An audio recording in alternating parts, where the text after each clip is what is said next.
حضرت سیدنا عمر رضی اللہ تعالی عنہ جلیل القدر ہستی ہیں جنہیں حضور علیہ السلام نے اللہ سے مانگ کے لیا۔ سارے صحابی رسول کریم صلی اللہ علیہ وآلہ وسلم کے مرید ہیں، لیکن جناب عمر میرے حضور کی مراد ہیں۔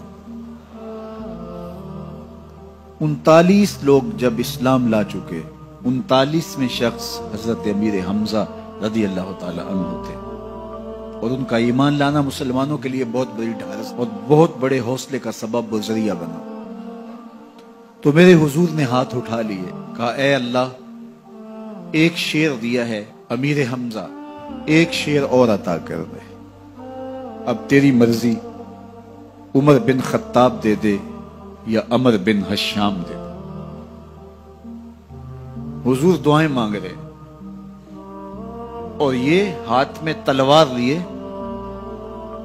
غیظ و غضب سے بھرے ہوئے گھر سے نکلتے ہیں کہ بانی اسلام کا چراغ ہی بجھا دینا ہے۔ راستے میں ایک صاحب ملے اور کہا کہ عمر، تیور کوئی اچھے نہیں لگتے، خیر تو ہے، کدھر جا رہے ہو؟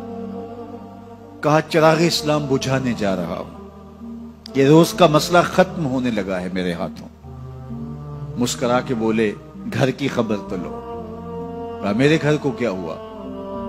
کہا تمہاری بہن فاطمہ بھی نوکر بن گئی ہے رسول اللہ صلی اللہ علیہ وسلم۔ غصے سے بھرے ہوئے اپنی بہن کے گھر کا رخ کرتے ہیں، اندر سے قرآن پڑھنے کی آواز آ رہی، غصہ اور بڑھ جاتا ہے، دروازے کو زور زور سے کھٹکھٹاتے ہیں۔ اہل خانہ سمجھ گئے ماجرا کیا ہے، گرجدار آواز ہے جناب عمر کی، دروازہ کھولو۔ جلدی سے معلم کو چھپا دیا اور بہن آگے بڑھ کے دروازہ کھولا۔ کہا تم سابی ہو گئے ہو، دین چھوڑ دیا تم نے، بتوں کی وفا ترک کر دی اور بے تحاشا مارنا شروع کیا۔ بہن کا سر پھٹ جاتا ہے، خون بہنے لگتا ہے اور یہ مارتے چلے جاتے ہیں۔ فاطمہ بنت خطاب بولی عمر تم خطاب کے بیٹے ہو، سنو میں بھی خطاب کی بیٹی ہوں، جو ظلم جو جبر کرنا ہے کرو، میں محمد عربی کا دامن نہیں چھوڑوں گی۔ سوچنے پہ مجبور ہو جاتے ہیں وہ کون سی طاقت ہے جس نے بجلیاں بھر دی اس کے اندر۔ کہا جو تم پڑھ رہے تھے مجھے بھی سنا سکتے ہو؟ کہا تمہیں غسل کرنا ہوگا۔ عمر اپنے بدن کو دھو رہے ہیں، میرا رب دل دھو رہا ہے۔ اتنے میں معلم بھی قرآن لے کر آ جاتے ہیں اور قرآن کی تلاوت ہونے لگتی ہے۔ طٰہٰ ما انزلنا علیک القرآن لتشقیٰ، 14ویں رات کے محبوب چاند، ہم نے قرآن اس لیے نازل تو نہیں کیا تھا کہ تم مشقت میں پڑ جاؤ۔ بے تاب ہو گئے، کہا عمر کی عمر برباد ہو گئی، مجھے لے چلو حضور کی چوکھٹ پہ۔ تلوار حمائل کی ہے، بہنوئی ساتھ ہیں، اور حضور کی بارگاہ میں حاضر ہو رہے ہیں۔ دروازے کے سوراخوں سے دیکھا تو صحابہ تشویش کا اظہار کرنے لگے کہ عمر آ رہا ہے، تلوار حمائل کی ہے، ارادے اچھے نہیں لگتے۔ جناب امیر حمزہ نے کہا دروازہ کھول دو، اچھی نیت سے آیا تو استقبال کریں گے، نیت اچھی نہیں ہے تو اس کی تلوار سے اس کی گردن کاٹ دیں گے۔ حضور کے سامنے جا کے بیٹھ گئے، گلے میں کپڑا ڈالا تھا، حضور نے پکڑ کے کہا عمر ابھی وقت نہیں آیا کہ تم اسلام لے آؤ؟ یہی وقت تھا عمر کے اسلام لانے کا، لبوں پہ کلمہ جاری ہو گیا۔ اللہ اکبر کی صدا اس زور سے گونجی کہ مکے کی گلیاں گونجنے لگی۔ اسلام لانے کے بعد حضور سے پوچھتے ہیں حضور کیا ہم حق پر نہیں ہیں؟ فرمایا ہم حق پر ہیں۔ اللہ کا دین سچا نہیں ہے؟ کہا اللہ کا دین سچا ہے۔ آپ اللہ کے سچے نبی نہیں ہیں؟ فرمایا میں اللہ کا سچا نبی ہوں۔ تو کہا پھر ہم چھپ کے عبادت کیوں کریں؟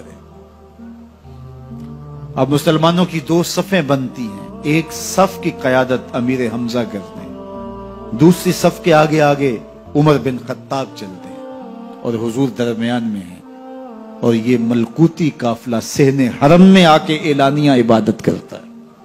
حضرت عبداللہ ابن مسعود رضی اللہ تعالیٰ عنہ فرماتے ہیں عمر کا اسلام لانا اسلام کے لیے عزت کا سبب بنا، اسلام کے وقار کی علامت بن گیا۔ ایک ایک کے دروازے پہ جا کے دروازہ کھٹکھٹا کے کہتے ہیں، وہ تو اور خبر سننے کے لیے بے چین تھے کہ یہ بانی اسلام کی زندگی کا چراغ بجھانے گیا تھا، کوئی خبر لایا ہوگا۔